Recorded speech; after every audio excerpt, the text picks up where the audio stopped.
Hey, welcome back everyone to another fun and exciting and hopefully maybe even a bit informative episode of the Real Deal Landman Show. Drew usually gets the honor of kicking these off, but I have so many questions for him right now that I wanted to catch him by surprise.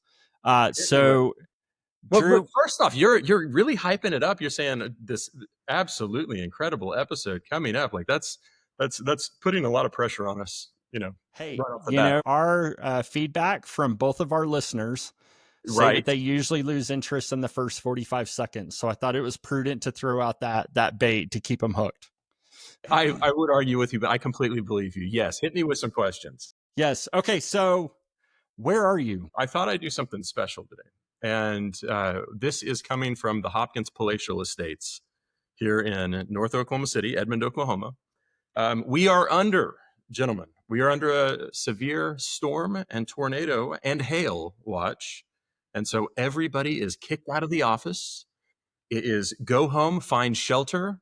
It is supposed to be rolling through here any minute. And so that what I want to do is I'm a glutton for trying to get some publicity for this stinking show.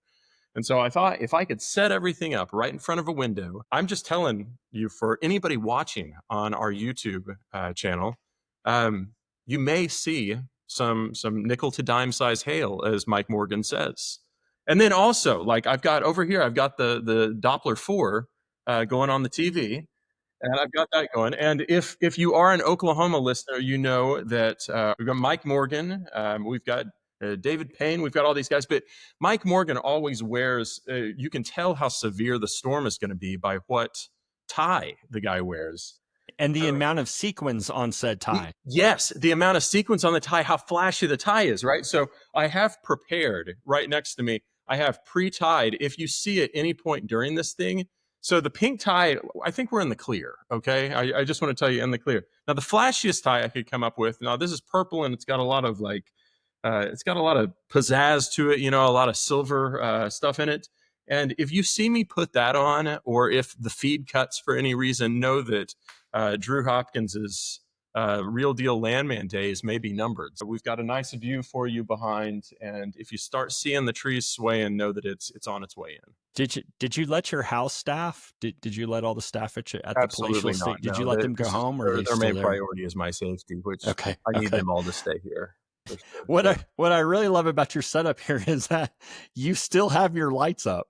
The show must go on everywhere, and so my wife could attest, if you don't think that I have lights in basically every corner of this house, the office, my truck, everything else, like I'm ready to shoot at a moment's notice. So taking the show on the road today. Do you have a fog machine? I do have a fog machine. I have 3 fog machines. Really? Yeah. At multiple locations?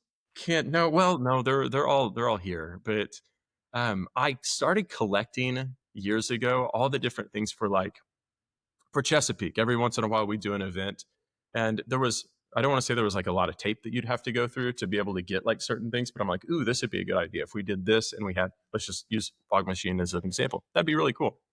I could either talk to a director, and then they could put that through to somebody else, or they could put that through to somebody else, or I could just go out and buy the thing myself. Uh-huh. So basically, if I wanted to run my own like DJ business on the side, I mean, if this whole Landman thing doesn't pay off at some point, if this oil and gas thing kind of goes south, it's going to be Drew Hopkins at your next like wedding, bar mitzvah, like quinceañera. Like I can do all those things. So I've got a great playlist on my Spotify. Dates are open right now. You could also do Booth or Nate Booth consultancy, because for those who don't know, Drew is able to piece together a really flashy, incredible booth for like $18.38. That's exactly right. I've got to become pretty close with some people within AAPL who have told me, what the spend is for some people. And I think the Real Deal Landman booth, while it looked fantastic, we can put something out there that people are going to care about. So it's all about lighting. I mean, look at this. This is flashy. Look behind you. Like you look like $1 million. I know. Yeah. I do. Yeah, with no rotating action behind me. I'm really hoping we capture something over the next I'm gonna be 45 like, I minutes. don't know. I don't know if we can green screen it in later, but if we don't get any bad weather, I'm gonna be really disappointed because I really feel like this is the viral moment that we deserve. Oh yeah, yeah. And the only way we would ever go viral. That is true. That's Okay, well, since we know we can't rely on our talent alone, let's introduce our two guests that we have with us. So, due to the modern wonders of technology, we're able to have four people on this show in four totally different locations. And today we have with us Zachary Smith and Michael Anderson. So, welcome, guys. Zach, give us the lowdown about who Zachary Smith is. Sure. So, born and raised in Beaumont, college at Texas State, worked the Gulf Coast in South Texas for about 9 years, 8 or 9 years, and then moved out to Midland about 8 years ago and been a contractor the entire time. I have a land brokerage out here in Midland, headquartered out of Midland, and mostly Permian focused, a little bit of South Texas, a little Louisiana, kind of bounce around southern part of the U.S. And yeah, three kids out here and just been doing it a while and enjoy it. That's So awesome. we were talking about the bad weather that I'm having in Oklahoma City. So what were the things right before we went live? You said there's some stuff out in Midland that I had never heard of before. What was that? Yeah, well, there's a little dust storm coming in from the north right now, but we'll get the haboobs in the spring where it'll look like a torrential rainstorm coming, but it's actually just red clay dirt, and it's something to see. It'll block out the sun, and it moves pretty quick. Does it just like cover like cars, cover all the like pavement, everything like that? Like, is it just all the next day just completely covered in dust, dirt? Not as bad as you would think because it's moving so fast, but it like you'll see it, and like 15 minutes later it'll be on top of you, and like 3 or 4 minutes later it's mostly past you. It's crazy. Does it look like a scene out of The Mummy? With Kind of. yeah. Kind of. I'm in Hopetep, right? crap, Or Brendan Yeah, Fraser? yeah. Mhm. Yeah. Brendan Fraser. I don't. That's the only one that I really count as the Mummy movie. The new Yeah. one with the Tom Cruise, like I can't get behind. Now we could go down that path a long time. Like my Brendan Fraser like Mummy stuff runs deep. But yes, and it was a Haboob. Is that right? Yep. Okay, Yeah, there's actually a local brewery here, Tall City Brewery, and that's one of their popular beers. It's called the Haboob. no kidding. Yeah. I was just out at Tall City the last time I was there, having a little happy hour with some people. It's a good brewery, definitely. Yeah. Do you like living in Midland? You've been there what, 8 years now? Yeah, right about 8 years. I do like it. Coming from smaller town Beaumont, this is just slightly bigger. It's far. That's the only complaint I have. It's far from everything, but other than that, I really like the people. I like the actual city. A lot of opportunity out here, so it's hard to beat. Do you think, without getting into the just weeds of it, do you think fair representation on the Landman Show of Midland life? So, having not watched a single episode, from what I've heard, I would say no. What? I didn't mean to not watch it. I planned on watching it, and then I missed the first episode or two, and then kind of was like, well, I don't really care that much to go back. I'd read everybody's report at that Right. point, kind of, and was like, I'll watch it at some point, I guess. But It's just yeah, binge it on another Haboob day. You know, that thing's coming in, rolling in, just, curl up on the couch and just That's right. watch Billy Bob Thornton. That's right. No, yeah, nothing against it. Just didn't start it, and then just kind of let it go by the wayside. But from what I've heard, no, not really. Little exaggerated. I had a lot of friends want to reach out and ask me how dangerous my job actually was. It's like, well, probably more likely to die on the way to work than anything else. But Midland drivers aren't always the best. I hear you. Well, we're really glad you're on here today. Yeah, And then appreciate Mike, y'all having give us a little background about Yeah, yourself. so born and raised in Norman, Oklahoma. Bounced around quite a bit from contract land to in-house family offices, all the way from Wyoming to Kansas to South Texas.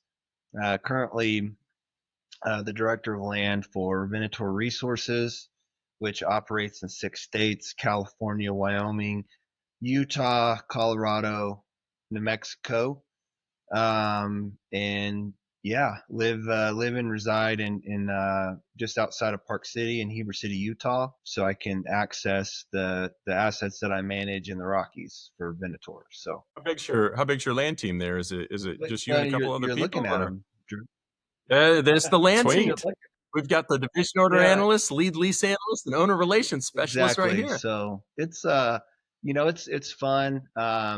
Was in Dallas before, working the same Utah asset, and it's visited about once every quarter, and now Venator moved me up here, and get to shoot out to the field and see 3 different types of geologies in 2 hours from Park City all the way over to Vernal. So it's good. So we've got nickel to quarter to dime size, or not dime size to nickel to quarter size hail. Wrong way.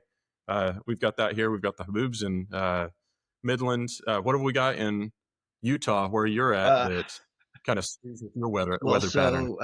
They're called squalls. Okay. To where just this really intense wind will come in, and I'm telling you, I swear, rain comes from my feet up at some times.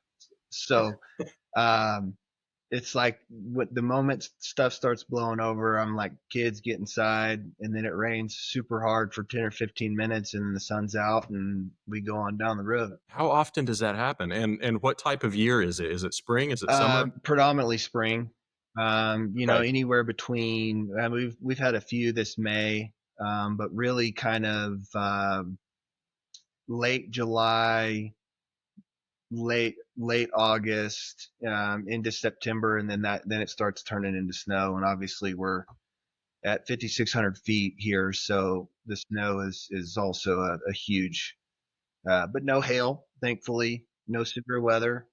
But I do miss getting in my hidey hole when I did live in Oklahoma. So You a skier? yes, yep. You like skiing, snowboarding, anything outdoors. Oh man, so pretty.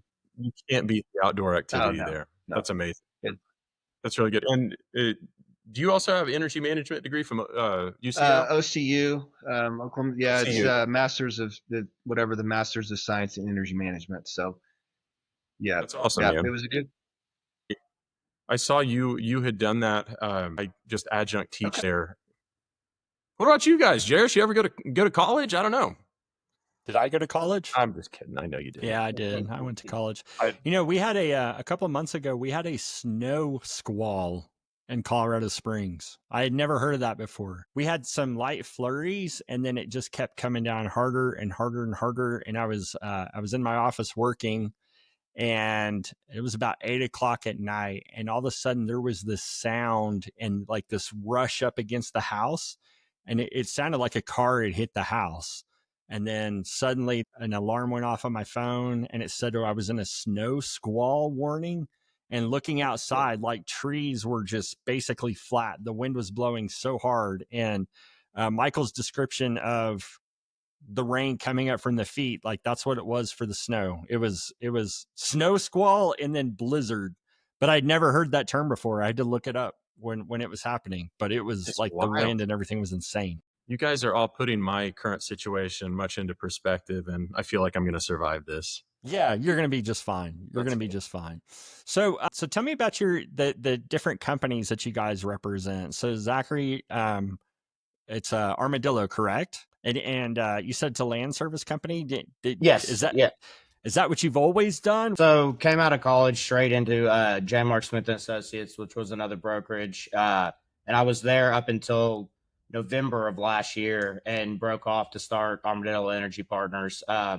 So had a lot of experience in brokerage. Mark had been a broker since like the 80s, and so kind of cut my teeth into it and just went from there. And so it's been very successful, ups and downs, just like the industry, but can't complain. It's been steady the last few years. So, COVID notwithstanding, it's been good over the long haul.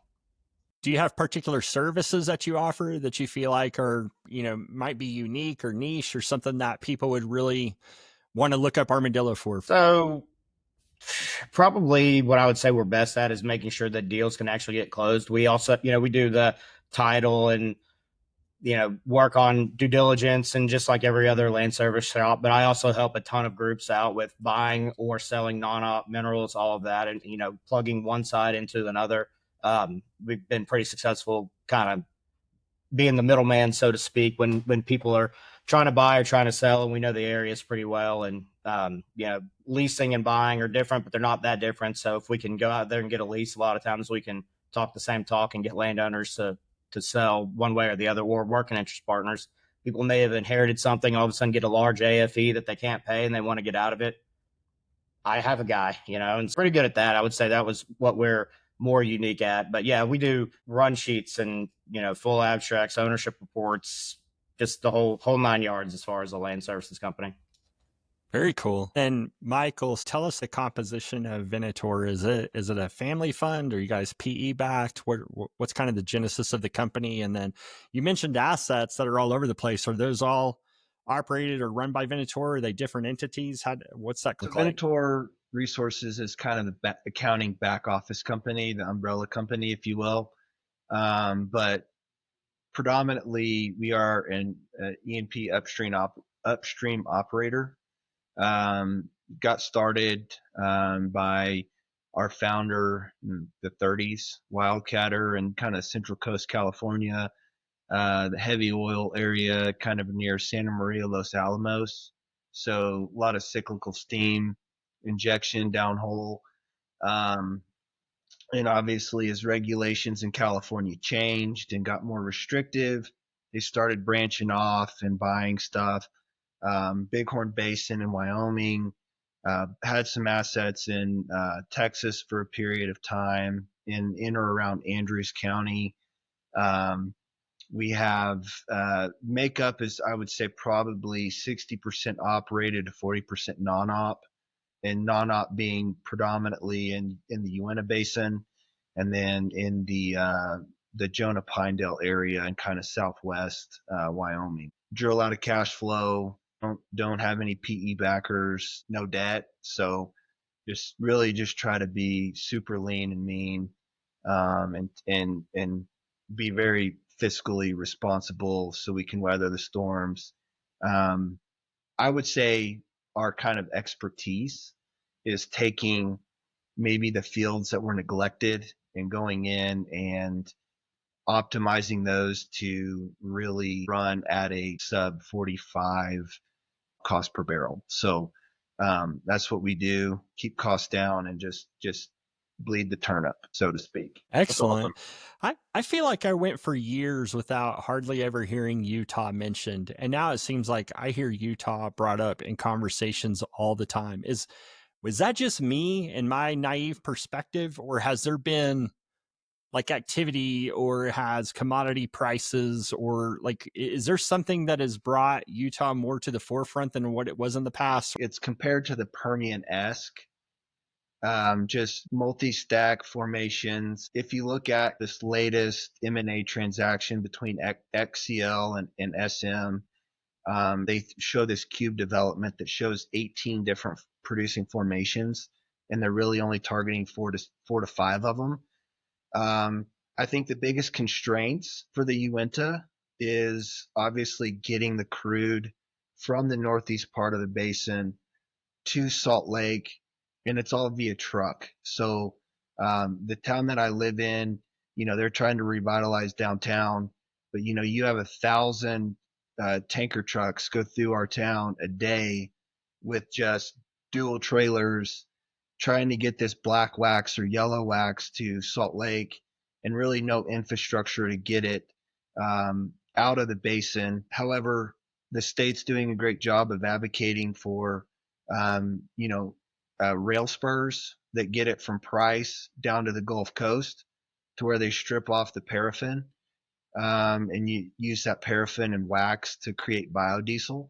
As a whole, the basin produces about 150,000 barrels a day. And out of that, 120 goes to Salt Lake, and then about 30,000 goes to the Gulf Coast. But it's definitely picking up steam. The Another drain is just the mixed bag of ownership between fee and tribal to BLM to state. There's just a lot of nuances with the basin itself as a whole. That's Very really interesting. cool. You know what I like listening to Michael here on this, and you see this from those guys that are a land department of one, is that they obviously get to interact a lot with the engineers and the operations folks. And so he's throwing around terminology that a lot of people who are in big corporate land environment don't get to hear very often, let alone use it. Talking about wax and paraffin and the logistical operations of getting it in and out of it. That's really cool. It's very neat. Yeah, it's fun. I mean, I coming from, chaparral days and mid-con and seeing some of these other basins, you have a blowout and it's like, the farmer's mad that he's got oil sprayed on his wheat, where, here it's just, it comes out of the hole and out of the well, and it you can scoop it up with a shovel and you're good, so it's pretty cool. I can show y'all a little sample of a yellow wax and black wax. Yes. And That'd be awesome. yeah, it's I didn't realize how hot this basin was going to be, but yeah, it's really cool. Really interesting. Yeah, we would absolutely love to see that. That's kind of a cool little show and Yeah, tell let here. me go grab it real quick. And while he's grabbing that, Zach, like, walk me through, because you said you came right out of college, straight into it. What I always like to know, what caused you to want to go into oil and gas? Did you have family in it? Sounds like a family connection there. That's right. Okay. So John Mark Smith and Associates, Mark Smith was my father. No. So I had been around it my entire life. And if you hadn't have gone oil and gas, what do you think would have been another line of work that you would have liked to have looked into? That's what I asked myself through all of 2020. What was I about to have to do? I think we all did, right? We all definitely did. Yeah, I don't know. I originally went to school thinking I would possibly go to law school. And then after freshman year, I was like, I don't think I want to do any more school. So didn't do that, but got a real estate license. I guess I could fall back on something like that. But yeah, I don't know. Hopefully don't have to really worry about it for a while anyway. I think we're in pretty good shape, and it sounds like Armadillo is. Do you have it in a growth mode right now? Like while you're in Midland, are you looking to continue to expand operations? Do you solely work with companies in Midland? Do you reach out to Houston? No, just all over? Houston, Dallas, mostly. I don't want to get too big. I just don't have the bandwidth at this point to expand too large too quick. But I don't mind having we had an office in Houston until last month was the last month. I'll probably open up another one here fairly soon, and then maybe Dallas. I don't know. It depends on what the price of gas does. If there's warranted for Haynesville activity again, possibly. But I don't foresee myself going all over the country and having 20 offices and all that. I have too much of need to have my fingers in it. There's just no way I could spread myself that thin. So in growing up with it, was your dad encouraging that you do what you're doing now, or No. Okay? No, not at all. They just, Is there more to the story? Yeah, I was born in 87. So, 86 bust and all that had just happened. And, when I was young, it was just like, you have no business getting into land. And then coming out of college in 09, I mean, things, had been looking good for a while. And it was like, there was no reason not to. There was so much work going on in the Gulf Coast at that time in South Texas that I couldn't have come out of college and done any better starting out, I don't think, than going into land. So it made sense, and I already had the connection. So, it fit at that time. Yeah. So is he still saying get out of this as soon as you can, or? No, I think he's over that. Okay. All right. Okay, Michael, what do you have for us? So this is from one of our wells, but you can see it does not move. It's kind of like the jar of hot fudge that's in your fridge that hasn't been heated yet. It's starting to, you see it's starting to kind of come out, but it's starting to move. Yeah, it does. That's interesting. Yeah, it does not move. So kind of one of the things is everything has to be. We have to use some wellhead gas to heat tanks to 165 for it to be marketable. If they show up, marketer shows up and it's not 165, whenever they pull it out of the separators and treaters, and they're going to the next tank. So It's So they don't even don't even take take it it. at that Yeah. point. No. Wow. That's really interesting. What other jars of stuff do you have laying around your office? I do have some. I've got some other stuff from California, which is like it's asphalt. It's used for asphalt, which creates another kind of nuance as well with terms of like royalty payments and things like that. Because there's about a 6-month delay from production at the wellhead to it getting to the asphalt refiner and then getting bought and sold. So there's some nuances with royalties and working That's with interesting. landowners to make sure that, they're paid and, timely or pursuant to the actual oil and gas lease. But, Does that require, and I mean, forgive my ignorance here, does that require an additional type of lease, or is that under the header of like oil and gas or other hydrocarbons? Is it all wrapped up under the same bow as just like a normal oil and gas lease, or to get something like that out that's going to be specifically going for asphalt creation, is it a completely separate no, lease? so same lease. Okay. The biggest thing is, I think as regulations kind of changed, the company saw this need to kind of reclassify the oil that we were getting out of the ground. So, and then we partnered with the group to create a asphalt producing arm. And with that being said, it's just like going to, as the regulations changed and then refiners got shut down. I think having good relationships, and it was predominantly, you're dealing with one person representing 4 family members or siblings, and just saying, hey, regulations are changing. We're trying to do the best we can to get you guys royalties. Last thing that I kind of want to ask you before I know we've got to move on, but is something like that more recession proof than just normal oil and gas operations? Whenever you know that you can sell or go to the creation of like asphalt, because I would think we're always going to have this demand for road work, for construction, for everything like that.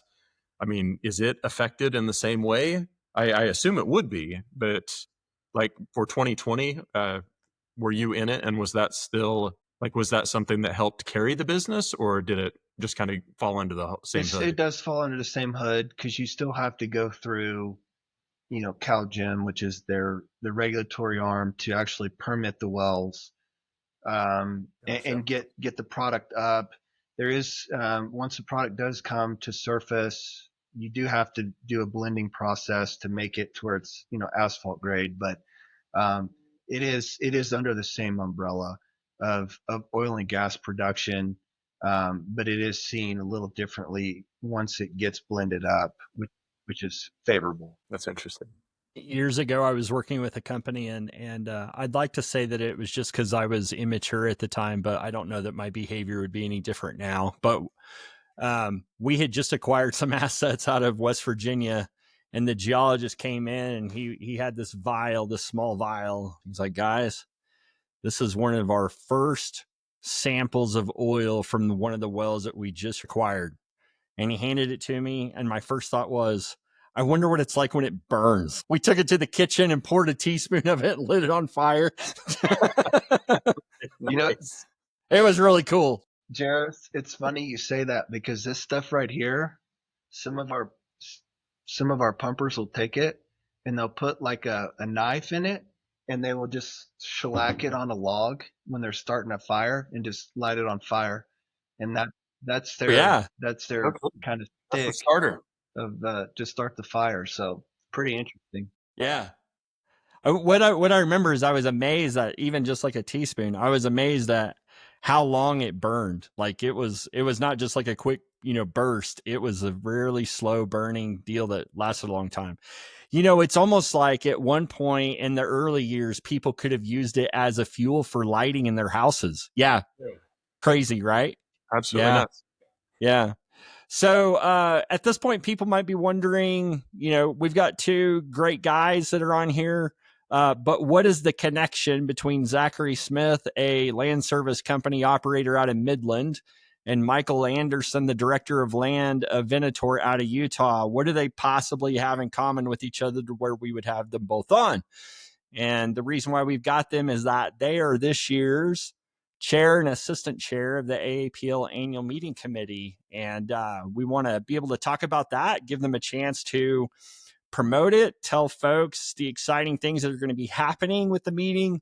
And if they haven't signed up yet, why they should definitely sign up and plan to go. In a nutshell, guys, why does AAPL have an annual meeting? The annual meeting is kind of a big blowout. They try to make it a fun week to have everybody there, keep them as informed as possible as what's going on inside the organization from a financial standpoint, also from like what they may be lobbying at that point, keeping track of bills and everything, and kind of what AAPL does. So they try to make it a fun week that you can also come and be informed and get your continuing education credits as well. So this year it's in Kansas City from June 18th to 20th are the dates.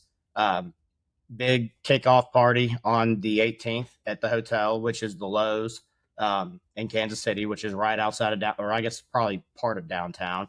Beautiful hotel. It's really nice. Yeah, it's very nice. It's large too. There's going to be several things going on, which will be entertaining for everybody that attends. But yeah, it's a fun event. If anybody has not ever been to the annual meeting, there's a lot of things going on, a lot of social aspects that you can go do some networking. But this year we're offering 14 and a half CLE or CEs also, and they're getting CLEs for the attorneys from different states as well. Most states are around 9 to 10 on the CLEs, with a handful still pending. So we'll have some really interesting speakers. And then also the AAPL Celebrates, which is kind of our big thing Thursday night.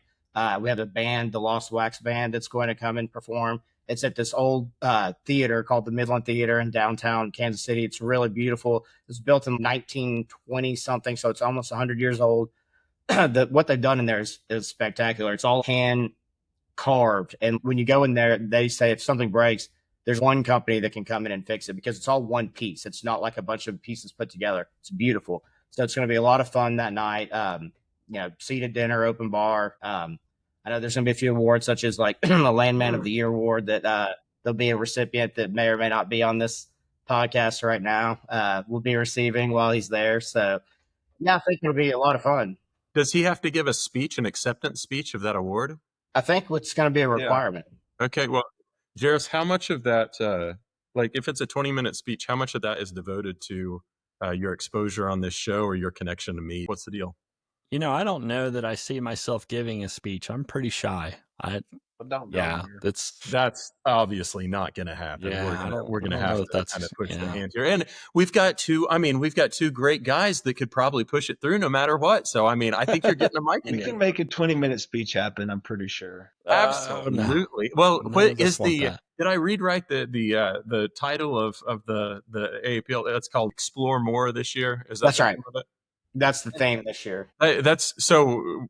Give me a little bit of explore more. Whenever I was exploring the different speakers and everything, it looked like you guys were focusing a lot too on AI and land. Like there was a lot of good classes that were talking about it. AI is, going crazy right now, and every sector is dealing with AI and machine learning and everything. And it's no wonder that the land division and land softwares and everything else are also seeing that too. So did you guys find a lot of good speakers that were coming in that were being able to share like an AI message? Yeah, I believe so. And yeah, to your point, it's gotten a lot more relevant, and it will continue to be a lot more relevant in our field, more so than a lot of people probably think. It's definitely going to change a lot of things for our industry. And so the more you can learn about it I know we have an ethics speech on it as well. Also, informative side on how, you can learn to use AI to do your job better and things such as that. So I think they'll be very helpful to the people that are not as familiar with it.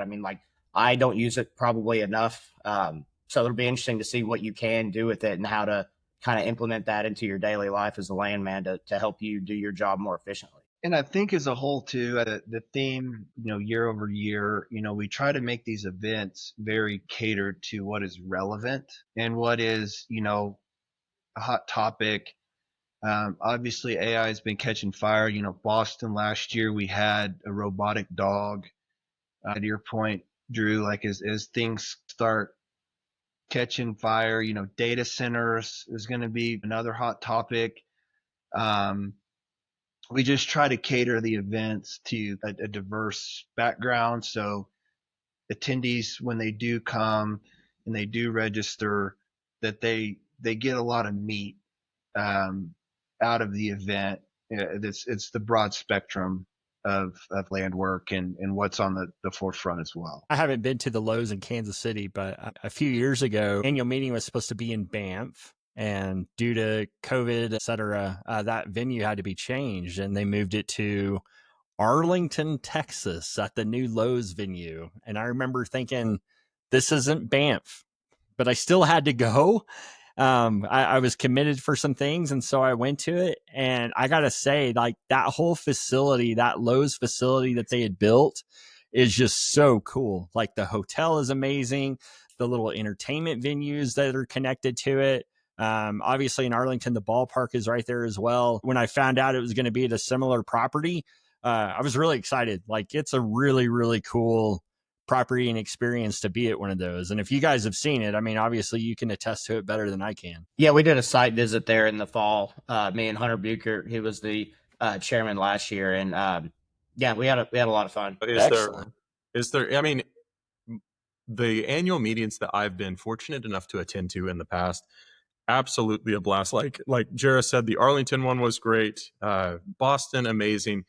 The Chicago one was amazing. Like I'm a huge Cubs fan and was even able to kind of sneak out and go to a Cubs game one afternoon. But Kansas City, I mean, with barbecue, everything else that they've got going on, like they've got a really cool downtown. And I love more than anything, like going to NAPE, going to the AAPL annual meeting. It's just the chance to be able to see so many good colleagues from the past that you've worked with, you've gone to these different conventions with. You get to see a lot of your friends, you get to connect and hear how their companies are doing. I always have been super appreciative of the different speakers that have been able to bring in. It means a lot to be able to come in and learn what's we're going to be looking towards, like what new technology or what we need to be, on the watch for. But it's always a good time, and I know how much work goes into it. So hats off to you guys for the conference that's going to be going on in like a little less than a month, right? Yeah, it's coming up quick. So registration is still open, and there are still rooms at the hotel. You can still book rooms through the Lowe's website if anybody would like to attend. But yeah, registration is still open. Some of the keynote speakers I wanted to name drop were Gary Sanchez, who does the Y Institute. It's a really interesting thing. You answer a series of questions, and he basically can tell you are this person. Like, this is what you are. One of those, like what are those tests called that people, like a personality test kind of? Yeah, like that. Like, very interesting. And I took it kind of, skeptically, and pretty accurate, actually, like more so than I was actually thinking it would be. So he's going to be there speaking, and that's going to be very exciting. Tom Jordan with Katera will be there. That's going to be another good one. And Susana Martinez, the former governor of New Mexico, is going to be another one. So we've got some really good lineup of speakers. So I'm looking forward to it. I think people are going to be entertained, the ones that can actually make it. And Kansas City also has a lot more going on than I really thought when we went there. The whole Power and Light District, which is really close to the hotel, walking distance. It's got a live, kind of like the Lowe's in Arlington right next to it, like really cool little restaurant and bar scene. And then the NCAA College Basketball Hall of Fame is right there downtown too, which we got to walk through and tour while we were there. That was a lot of fun too. So there's other things to do if you want to bring your family, and they can do stuff while you are attending events. There's a lot to do in the city. So I think people that will attend are going to have a very good time. That's fantastic. That's really cool. And so if people want to go to register, we're telling them to go to landman.org. Landman.org. Okay. AAPL also has a program called the Professional Development Assistance Program, or PDAP. And this qualifies for that, right? That's right. It does. So essentially, if as I understand the program, if you are an AAPL member, from the moment you sign up and pay your dues, you are eligible for up to $300 towards an education event twice a year. And so if you haven't done that twice this year, you can essentially get $300 off that registration. That's right. It's very easy to do. Very easy to do. Yes. And it's not need based. That's another thing that people ought to be aware of. It's not need based. It's money that's in the account that's kind of yours, and you ought to go claim it. Yeah. That's right. Not a lot of people take advantage of it. Very few. If you get an opportunity, do it. And then next year, Mike will be in charge of Salt Lake, which I know we're a year out from that one, but I think that's going to be a very well attended event as well. Yeah, those dates are June 24th through 26th of 2026. The accommodations are going to be at the Grand America. I don't know if you guys have ever been up or around here, but it's almost like you're going back in time and you're at this old Victorian marble ceilings, marble walls, gold chandeliers. It's really cool in the heart of downtown Salt Lake. So if you're already talking about 2026, how long does it take to plan one of these things? How long have you guys been working on the one for this year? About 3 weeks after Boston ended, we pretty much immediately go back into, all right, well, here's what we need to tweak and make changes for going forward. Let's, look at the budget that we've already proposed and what we need to make changes on. And people will start emailing back and forth. I've got an idea about this, or I think this would be a good speaker, another good topic, and it picks up steam quick. Venues are normally set up about 2 to 3 years in advance. I will say this, I would really stress to the attendees, to fill out those surveys, give their feedback on what they want to see, because that helps us cater the next year's content to what the masses have given us. And it helps us get, bang for your buck when you do. At the end of the day, our goal is to really put content out there that they can look back and say, man, that was a really good conference. And then sponsorship opportunities, do those still exist where They people are. can do things? There's still several sponsorship opportunities. I would recommend everyone get with Jennifer Taylor at AAPL. She's going to have the list of what is still available. Obviously, if anybody who wants to just do a smaller donation, those are available as well. Get your name on some of the materials that are printed out there. There's ways to help that would help everybody, and it gets your name out there. Definitely good exposure. So aside from being able to take a breath when it's all over, what are you guys looking forward to the most about it? I'm looking forward to seeing people and kind of in real time hearing people's feedback. What did people like? Just kind of taking that all in, like in the moment, and seeing what we could help right on the spot, and then trying to pass that on to Michael. Like, all right, well, here's what we're hearing right now. Maybe next year you tweak this. Whenever we're doing anything like this, I like to be there and check the pulse of what's actually happening. Is there anything fun that you're looking forward to? Yeah, I think Celebrates is going to be great. Like the Lost Wax Band sounds incredible. I think that's going to be a lot of fun. And they're doing it as like a sneaker soiree. So wear more casual shoes so you can actually like dance and have fun. And it's a few blocks away from the hotel. They're really pitching the sneaker idea, and the band is going to participate. So I think it's going to be a lot Jerris, of fun. I heard you're a sneaker collector. Me? Yeah. Big time. He's a sneaker. My son is. My son likes to collect sneakers. I don't. You don't have some retro Jordans or something you can wear to? So my teenage son, who is into shoes, he did take me shopping a few months ago, and he helped me select a pair of Air Force Ones. Okay. Ooh. So I will likely be sporting my my white Air Force Ones, and my wife says I have to wear a suit, so I think I'll be wearing a suit. Okay. What do you think? What's going to be the percentage of like the tennis shoes to like still? I feel like every time you get Landman together, it's like a good high percentage of cowboy boots. Are there going to be some of the absolutely not crowd that is going to show up to the tennis shoe deal wearing their ostrich quill Lucchese's? Or I mean, what do you think? Absolutely. I mean, not a huge yeah. percentage, but yeah, there will be some. I mean, I wasn't going to throw Zach under the bus, but those Midland boys are a little, they like their boots. I think I own a pair of tennis shoes. A pair. Oh wow.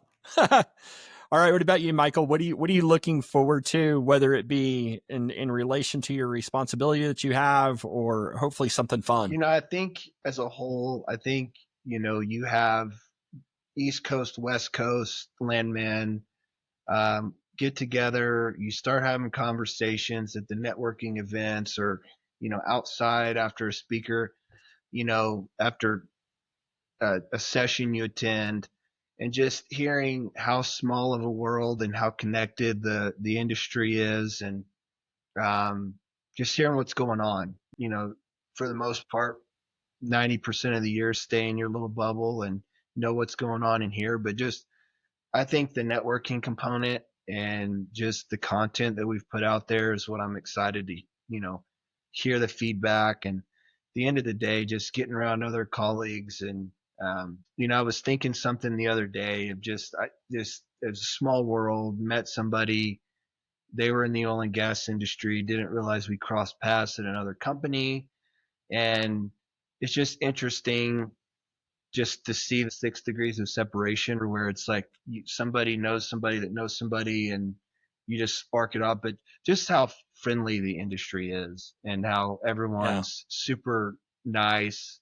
That's what I'm looking forward to. Cool. Hey, Drew, did Michael just tell us that Kevin Bacon is going to be at the annual meeting? I was getting, oh man, he had such a good moment there. And I was like, immediately, isn't it the 7 degrees of Kevin Bacon? Yeah. But Yeah. I didn't stop. So there's another bonus. Kevin Bacon will be at the annual meeting. I think he's going to do the footloose dance too. That'd be great. Very nice. Well, guys, congratulations beforehand on all the hard work that you've put into it. I know it takes a lot to put together even a small conference, and putting together something big like this is no small task at all. So to you and all of the people that are on the AAPL team, I know this is a big event, and I hope continuing people sign up and go to it, and we look forward to seeing everybody there for sure. Yep, it's not too late to get involved as a sponsor. It's not too late to sign up and register. And so hopefully we've got a lot of folks who are there going to join us. Drew, do you think maybe we'll have some slap bracelets? There may be some slap bracelets. They may be a live taping of the Real Deal Landman. I don't know if we can get the man of the hour away for 30 minutes to an hour to be able to film something. I'm going to bring lights. I travel with them well, so we'll see what we can do up there. If you have the fog machine, I'm in. You have. What's your workout song though? That's the main thing. You got to walk through the fog to get to your seat. That's true. You got a little bit of time, not much, but you got to figure something out. I'll take suggestions. If anybody has a suggestion for me, send it my way. Well, wonderful, guys. Thank you so much for spending some time with us and talking about it, allowing us to get to know you, allowing us to get to know about the annual meeting. And of course, everybody sign up. Hope to see you there in Kansas City in just a few weeks, but it should be a spectacular event with a lot of great things, a lot of great networking, a lot of great entertainment, and a chance for us to show everybody just how landmen we really are. So, that's right. That's exactly right. Well, appreciate y'all having us on. Likewise. Yeah, absolutely. All right, guys, take care, and we'll be seeing you soon. Yep. Thank y'all. See y'all in Kansas City. Bye.